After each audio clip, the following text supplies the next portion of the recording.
el Centro Apostólico Altar de Jehová de Eclesía presenta lo mejor del trigo. Conduce Lourdes Bravo de Villar.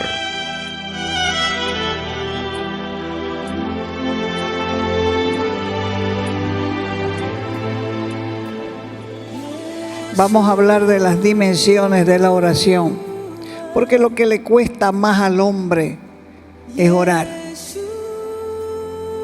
Se duerme, cualquier cosa le deja al lado, afuera, cualquier problema, no voy a poder orar ahora.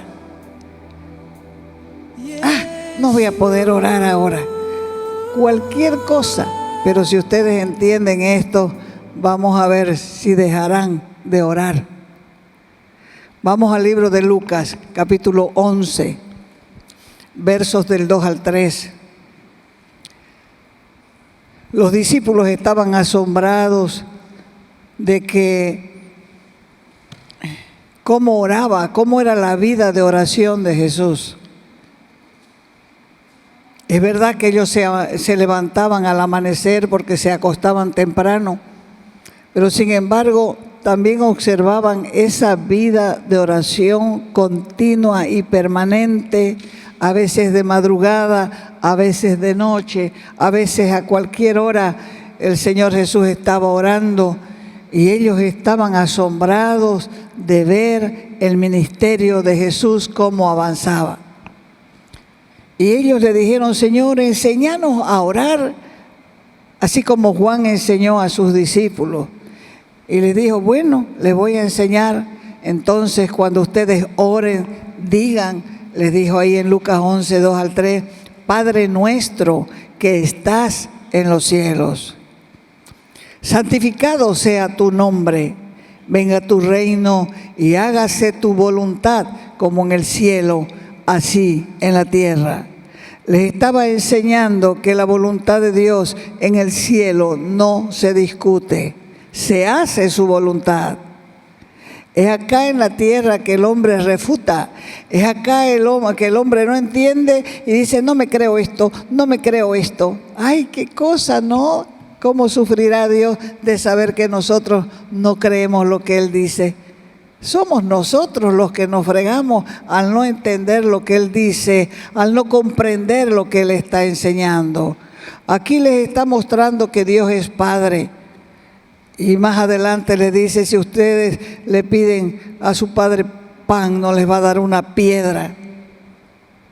¿Y cuál es el padre de familia que está aquí sentado o que está escuchando a través de la radio o a través de la televisión? Está escuchando y el hijo le dice: papá, dame un pan, y el padre le va a dar una piedra para que se coma el hijo. ¿Cómo ustedes, dice, siendo malos, les dan a sus hijos cosas buenas? De ahí nos pasamos al libro de Lucas, pero capítulo 18. Del verso 1 adelante dice: también les refirió Jesús una parábola sobre la necesidad. ¿Cuál es la necesidad? Orar siempre. Orar siempre es la necesidad, y hacerlo sin desmayar. Ay, ya lloré tantas veces y parece que Dios no quiere darme.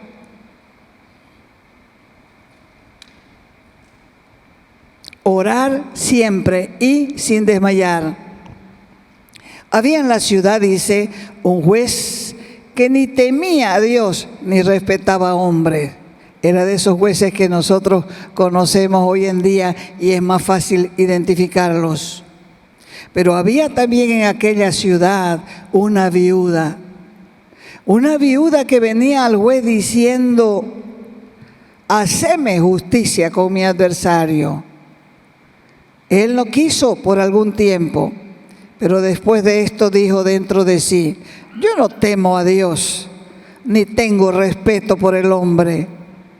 Sin embargo, porque esta viuda me molesta, le voy a hacer justicia. No sea que viniendo de continuo me agote la paciencia. Y dijo el Señor: escuchen lo que dijo el juez injusto. ¿Y acaso Dios no hará justicia a sus escogidos que claman a Él día y noche? ¿Se tardará en responderles? Os digo que pronto, diga pronto, pronto les hará justicia. Y eso es lo que debemos entender: orar sin cesar, orar de continuo. Porque cuando el hombre dice, yo no creo que esto suceda, pero uno lo cree en su interior, Dios es capaz de hacer lo que suceda. Jesús colocó la oración en 3 dimensiones.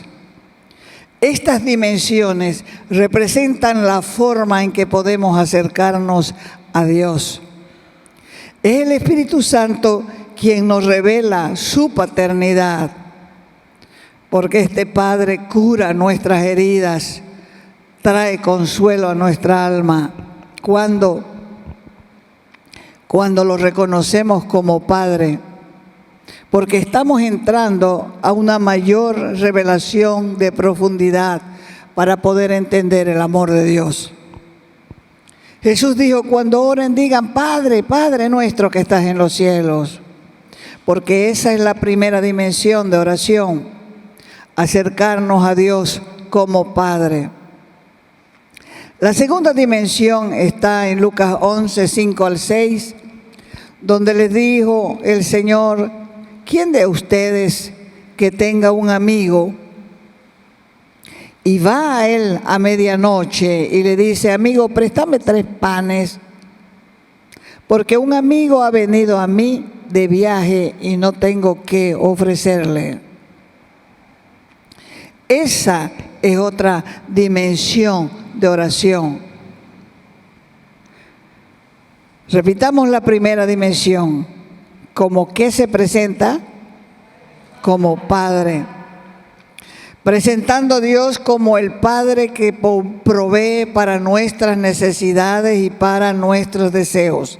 La segunda dimensión es que Él se presenta como amigo.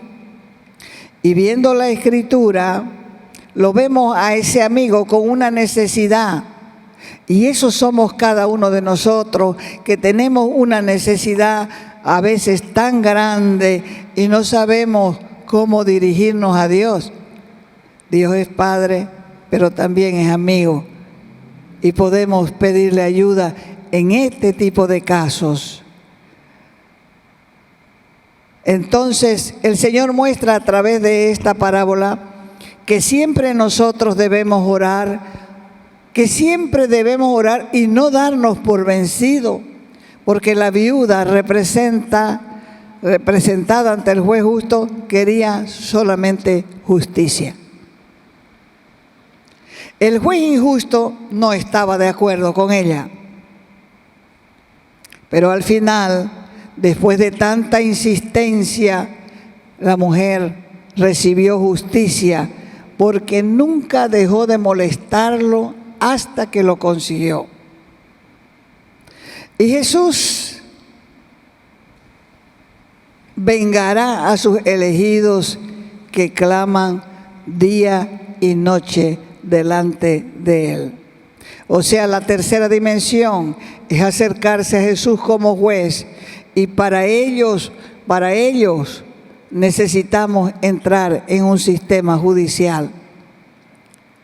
Cuando el Señor Jesús hablaba de una viuda que se acercaba a un juez injusto, no estaba diciendo que Dios es injusto.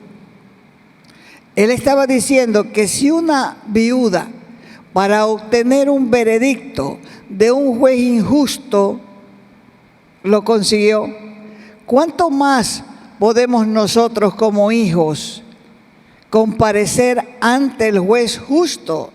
Y el juez de toda la tierra puede pronunciar un veredicto de justicia a nuestro favor. ¿Están entendiendo? Porque de esto depende toda la oración. Llegamos a Dios como Padre por nuestras propias necesidades. Padre, ayúdame a pagar la luz. Padre, ayúdame a pagar el colegio. Son nuestras propias necesidades, son nuestros propios deseos.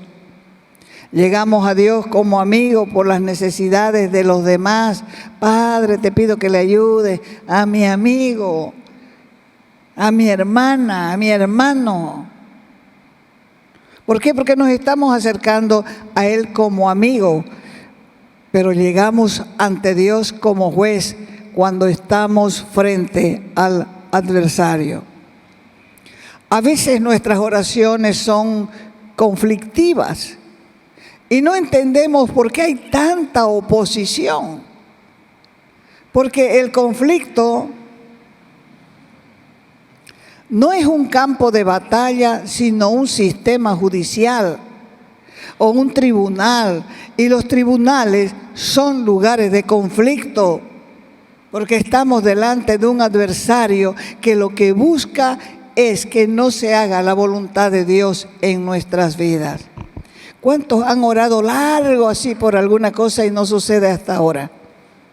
Levanten la mano.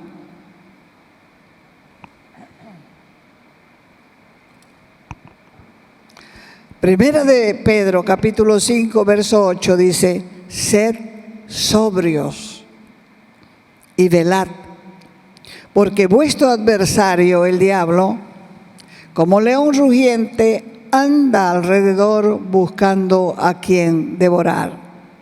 La palabra adversario en Lucas 18 y en Primera de Pedro es la misma palabra, antidikos,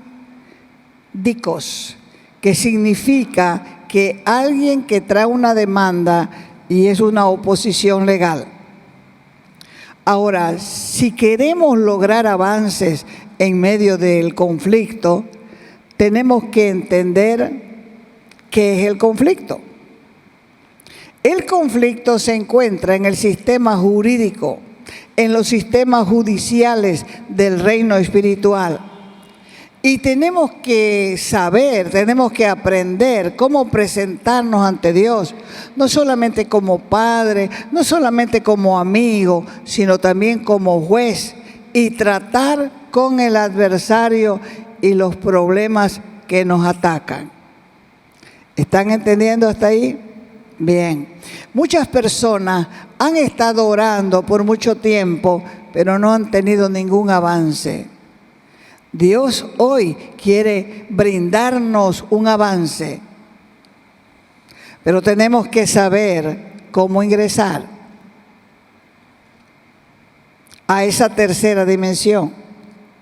Apocalipsis, capítulo 12, verso del 10 adelante.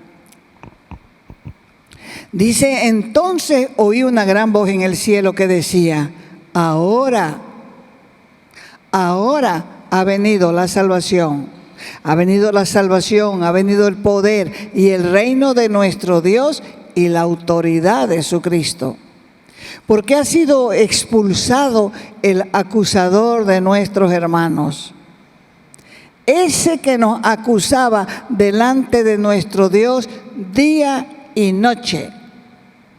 Y ellos lo han vencido por medio de la sangre del Cordero y la palabra del testimonio de ellos. Porque ellos menospreciaron sus vidas hasta la muerte. Por lo cual, dice el verso 12, alégrense cielos y los que moran en ellos, y ay de los moradores de la tierra y del mar, porque el diablo ha descendido a ustedes con gran ira, sabiendo que le falta poco tiempo. Si nosotros miramos al mundo, nos podemos preguntar, ¿ya ha existido una manifestación completa del reino de Dios en la tierra? ¿Qué vamos a responder? No.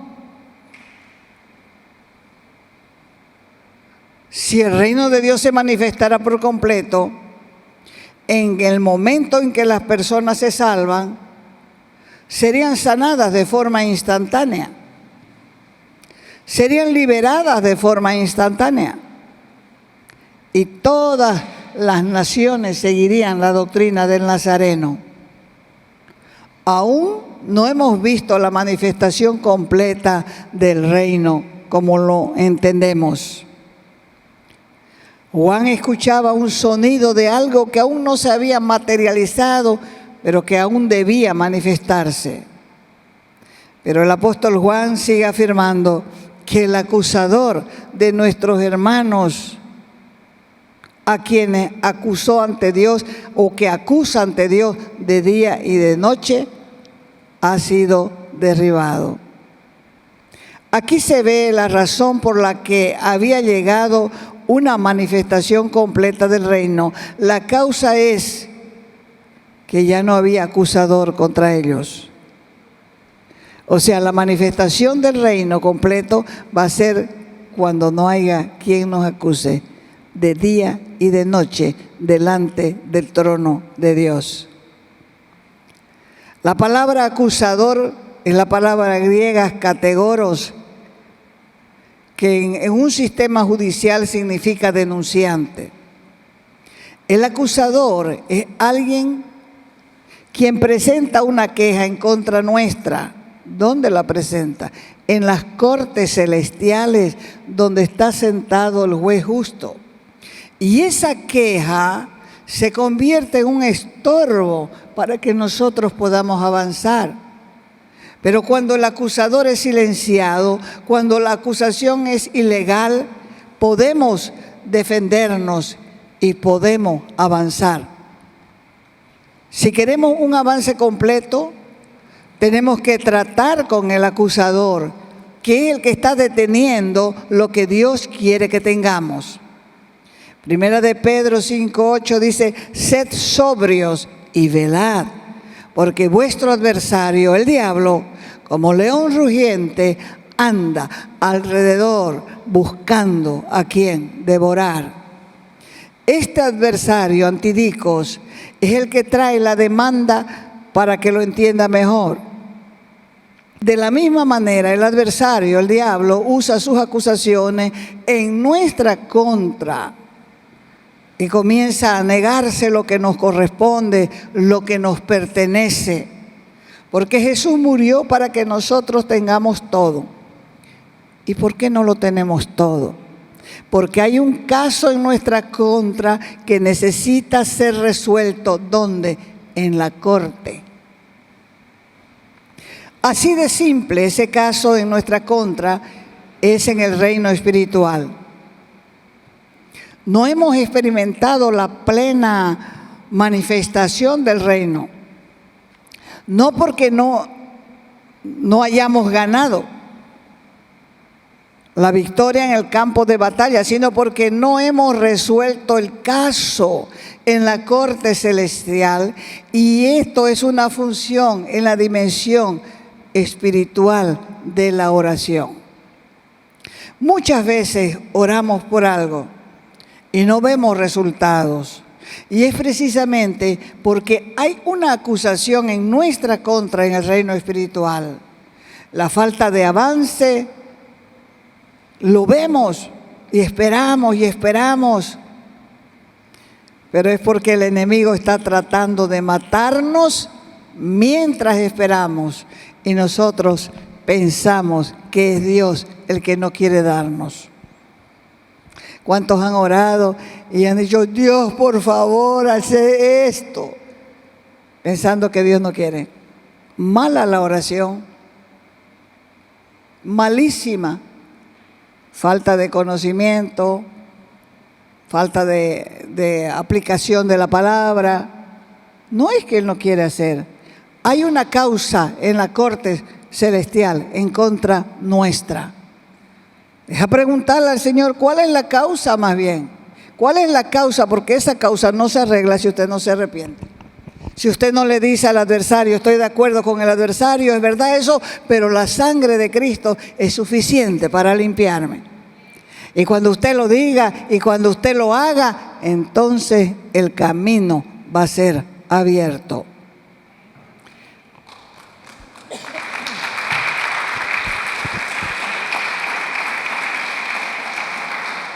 Por eso es que vemos cómo se desmoronan nuestros proyectos. Uno se casa contento y al poco tiempo ya está en divorcio. Uno tiene ahora y al poco tiempo no tiene nada. Se quebraron las finanzas. Uno está saludable y al poco tiempo no tiene salud. Y así vemos las ruinas personales. Y nosotros seguimos esperando sin arreglar lo que corresponde. El problema es que esto que nos está pasando es un problema legal. Si podemos resolver el problema legal, podemos obtener la respuesta del caso. Y si podemos silenciar al acusador, podemos avanzar a la dimensión de corte en el reino espiritual de la oración. Entonces vamos a ver 3 claves para avanzar en la corte celestial. Cuando entendamos estas 3 claves para avanzar en la corte y apliquemos, vamos a avanzar y tendremos respuesta a la oración en la corte. Las 3 claves son de la tercera dimensión. ¿Cuál es la tercera dimensión?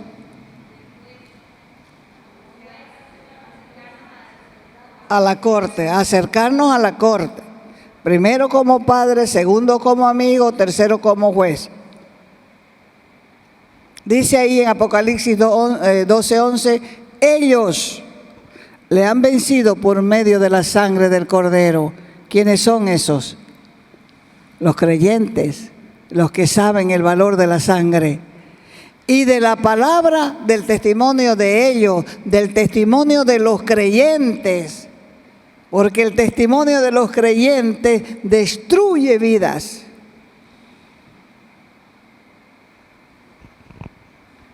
Y muchos creyentes no tienen testimonio.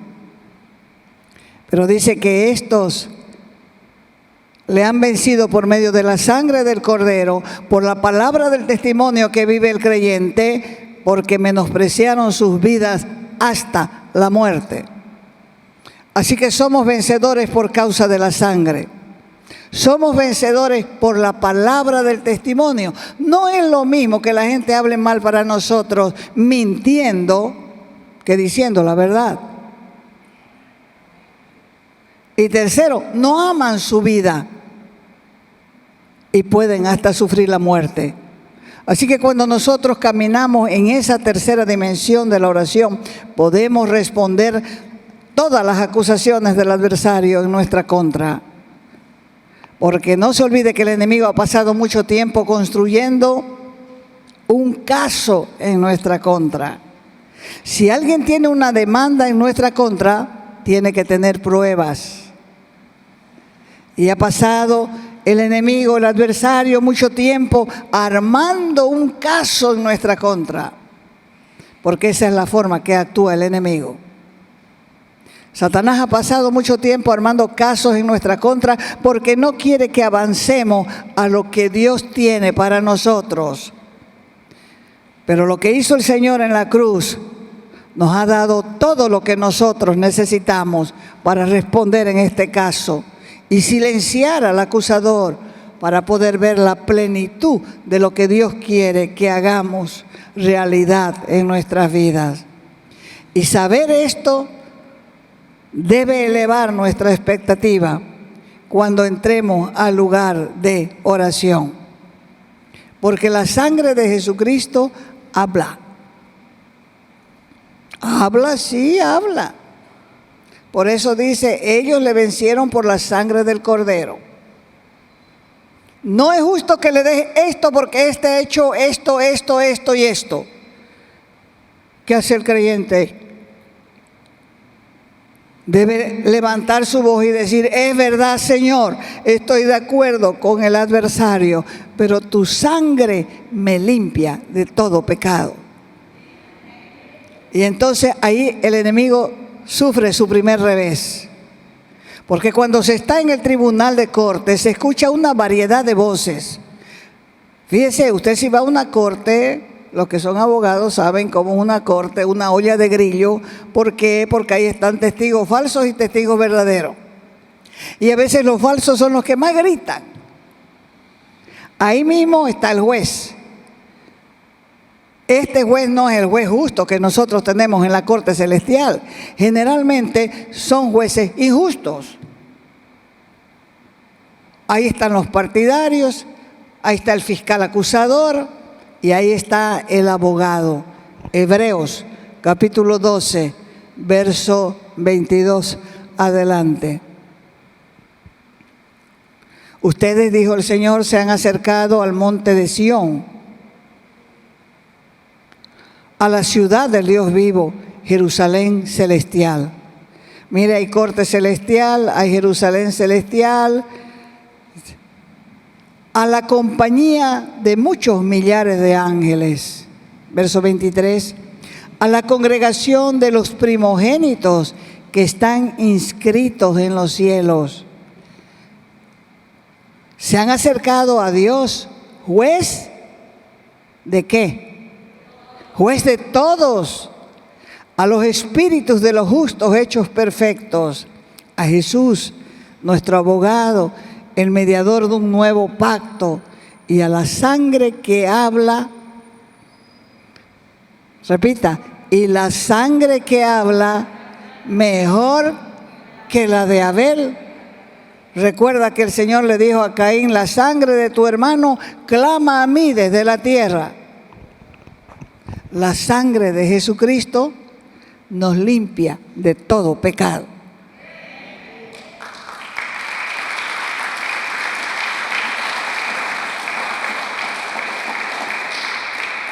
Entonces, en esta dimensión espiritual de las cortes, lo último que se menciona es que la sangre de Jesucristo habla más fuerte que la de Abel. Por eso dice la Escritura, ¿quién acusará a los escogidos de Dios? Si Dios es por nosotros, ¿quién contra nosotros? Cuando la Biblia dice que vencemos al acusador por la sangre, es porque llegamos a un acuerdo con lo que dice la sangre. La sangre le da a Dios, Padre, el juez justo, el derecho legítimo de perdonar. Es verdad lo que dice el acusador, pero la sangre de Jesucristo me limpia de todo pecado. Y el juez justo dice, está hecho, eso es lo correcto. Fuera de aquí. Con la base en el testimonio de la sangre de Abel, Dios juzgó y condenó ¿a quién? A Caín. La sangre ha hablado tiempo pasado, pero también habla tiempo presente, todavía habla. Hebreos 12:24. A Jesús, habla de Jesús, el mediador de un nuevo pacto. Esa sangre habla mejor que la de Abel, porque inclusive sigue hablando hoy. La sangre de Jesús sigue hablando continuamente, permanentemente. Y podemos ver 6 cosas que dice la sangre de Jesús. La sangre de Jesús profetiza, habla activamente. Quiere decir que la sangre de Jesús es profética permanente, es profética por naturaleza. Esa sangre que habla puede que sea profética y puede que no sea profética, pero cuando la sangre todavía habla, eso significa que está conectada a un elemento profético y podemos recoger en el Espíritu lo que dice la sangre. ¿Qué dice la sangre? Hebreos 12:22, adelante. Ustedes, en cambio, se han acercado al monte de Sión, a la ciudad del Dios vivo, a Jerusalén celestial, a la compañía de muchos millares de ángeles, a la congregación de los primogénitos, esos que están inscritos en los cielos. Se han acercado a Dios, el juez de todos, y a los espíritus de los justos hechos perfectos, porque Jesús es que el mediador de un nuevo pacto, y la sangre de él rociada habla mejor que la de Abel. Te invitamos a nuestras conferencias los días viernes y sábados a las 20 horas y los domingos a las 10 de la mañana y a las 20 horas. Calle Nicolás Suárez, esquina Félix Pinto.